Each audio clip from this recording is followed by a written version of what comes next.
If we look at the rest of the arguments that Hooker considers against business ethics education, we see that they're different in kind from the so-called Milton Friedman argument. The Friedman argument basically, I think, was that business ethics education is irrelevant because ethics is irrelevant in business, while the latter arguments don't take that tack. They concede perhaps that there may be an ethical component to business, but the focus of their criticism is that it's not the kind of thing that you can be educated for. That is, that it either won't work, well, in one way or another, it just won't work. It won't really have any kind of effect. So it's a different sort of argument that he's looking at here, and what he's trying to defend is not the notion that there is ethics in business, but rather that business ethics education can actually be helpful in preparing someone to enter into that world. The first argument that he looks at is the so-called argument from incentives, which basically says that takes for granted a certain theory of human nature, that human beings are selfish, self-interested, and the only thing that actually affects their behavior, the only thing that, for instance, could make them act more ethically is not ethical training in the sense of being taught, in some sense, what is right and wrong, but rather some kind of punishment, threat of punishment, that is, that people will only act ethically if they're forced to. Hooker generally disagrees with the theory of human nature. That is, he says, for instance, on page 79, there is in fact a fair amount of evidence to support the thesis that humans are naturally altruistic.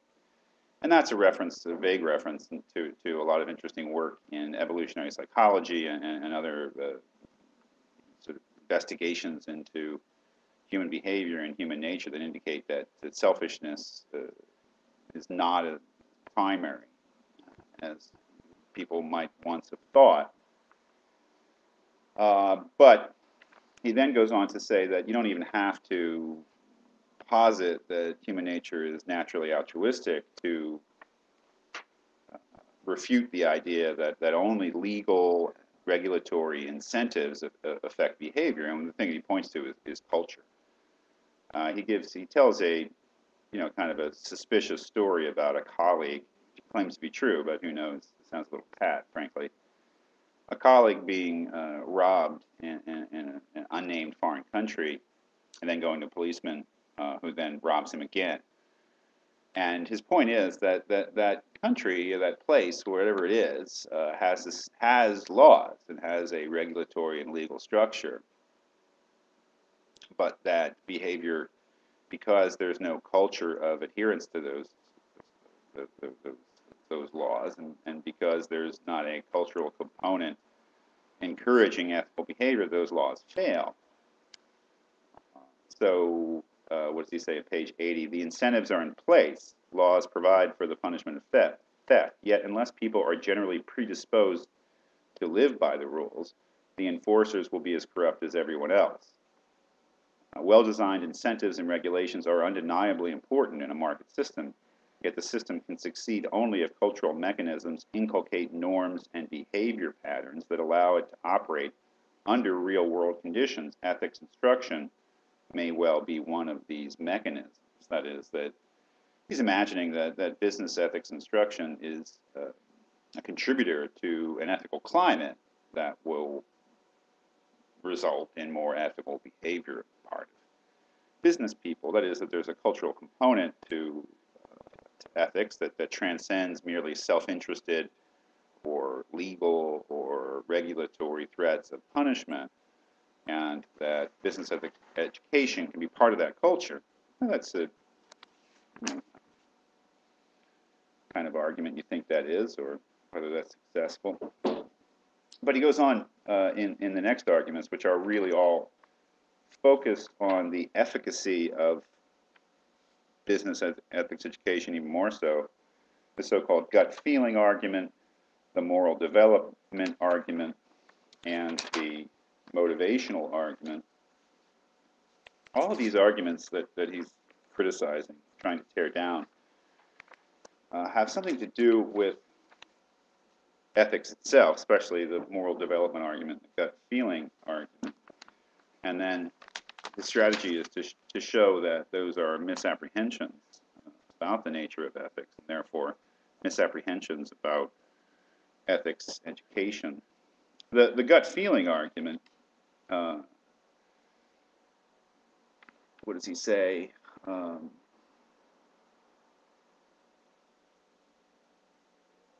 Well, that ethics is a matter of feeling, a gut feeling about what's right and wrong, so that it isn't really the proper thing to be studied in school. That it's a matter of feeling, it's a matter of intuition, it's some kind of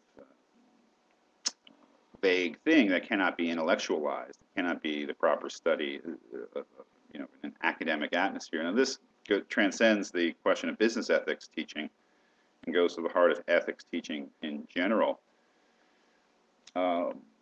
It's a pretty strong point. I think it's a good one to mention. It's fairly widely held by students in general. I can tell you from teaching a lot of moral philosophy courses. He makes a pretty good point, though, against it. On page 81, he says, even if ethics is a matter of taste, one might yet insist that education can refine tastes, an assumption that seems to underlie some art appreciation courses. That is, that even if ethics is a matter of feeling and taste can be educated too. And again, in terms of art appreciation, music appreciation, different sorts of aesthetic courses, it seems to be that even if it's not an intellectual process, that it is amenable to education. But the notion that it's not an intellectual process is not something that Hooker believes. He goes on to say, but it is a curious view indeed that ethics has no intellectual content. And then he goes on to use the expression ethical anti-intellectualism. Hooker believes that ethics has a strong ethical component, and even those philosophers that have sort of discussed this matter classically, like David Hume in the 18th century, who believed that at bottom morality was a matter of feeling and sentiment, conceded that there was a large intellectual or reasoning or rational component to ethics, that feeling was the most important thing, but it needed to be supplemented by reasoning.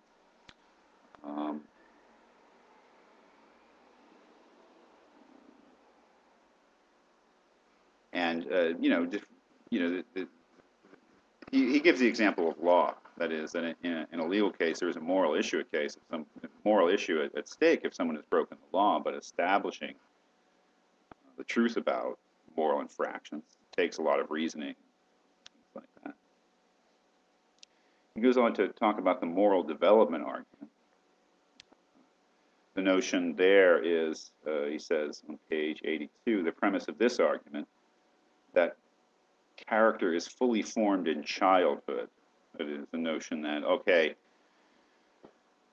whatever ethics is, it's a matter of one's character, one's beliefs, one's dispositions and habits, and by the time we get to a person's age where they can study profitably or expected to understand something like business ethics, those moral habits, that character, they've been fully formed already in their basics, so that business ethics education is not going to do anything to change anybody's behavior.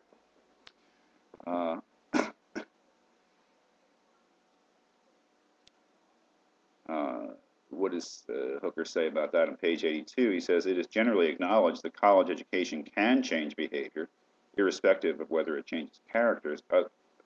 Otherwise, we ought to shut down business schools, indeed all professional schools.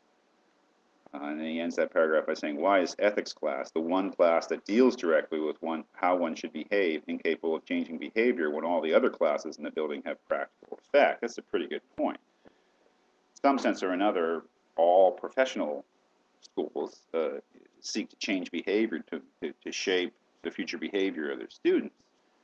Why exactly are ethics courses banished from that? Why do they? There's no reason given. But how he concedes that we come into a college course, of course, as fully formed human beings in most respects. So how exactly is the intellectual study of ethics applied to business supposed to actually change our behavior? Well, it may not change our character. Um, but he says, that, again, at the bottom of page 82, he says there are a number of reasons to suspect that ethics instruction can affect conduct without going so far as to change character. It provides a language and conceptual framework with which one can talk and think about ethical issues.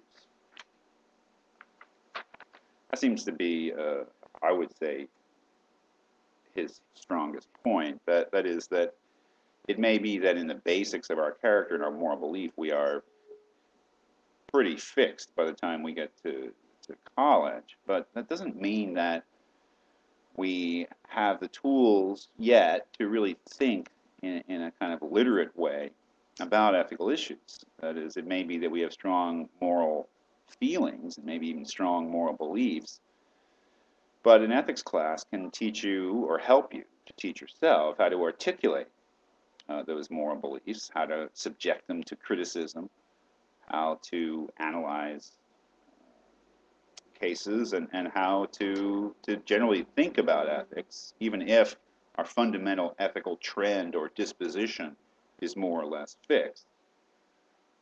And he refers to the sort of famous Kohlberg moral development argument. And one of the things he points out, is a pretty strong point, I think, is that according to those stages, by the time we become young adults, we have passed through different stages and become more complex moral people.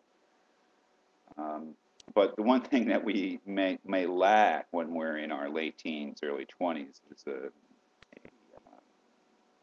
a talent for recognizing complexity and ambiguity in moral questions. We may come in thinking that things are black and white when they're not. He says at the bottom of page 83, business students in their 20s are typically somewhere in this stage of development or are perhaps beginning to move beyond it. From an ethical point of view, it is clearly inadequate for business leadership, as it cannot deal with complexity and ambiguity of real-life situations. It too often relies on simplistic solutions, such as a doctrinaire insistence that a business person's sole duty is to maximize shareholder value. So, Hooker sees business ethics education as an opportunity for a student to further their moral literacy insofar as it helps them to reason better in moral matters and to recognize complexities and to tolerate ambiguities and difficulties, and that it is actually a good training for business, because if one goes into business with very, very simple, fixed, one might say ideological beliefs about the ethics of business, that will actually not help you. That is, some practice in recognizing and dealing with moral ambiguities is actually essential, and one might say for life itself, not just for business life. The last argument that he deals with, the motivational argument, is quite interesting. Typical students' responses to having to take business ethics, it says on page 85, this is a quote, "This course is a waste of time. It won't convince anyone to be ethical." And that notion that business ethics courses are designed to make you ethical, to convince you to be good, Hooker sees as a fundamental misunderstanding of what business ethics courses are about. He continues right after that quote saying, "The instructor discussed some ethical issues, but never tried to convince students to be ethical." And he uses words like homiletic and hortatory.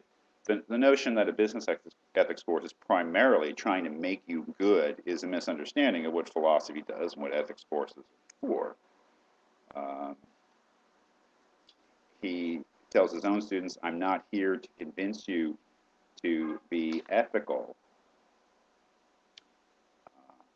That is, that an ethics course, and I fully agree with him on this, is not a matter of a teacher trying to convince students to be good, but rather to a teacher helping to facilitate students' ability to think more rigorously about ethical issues and to make their own decisions. So what is the upshot here of this essay? He doesn't think that there are, and any of these arguments ultimately hold water against the teaching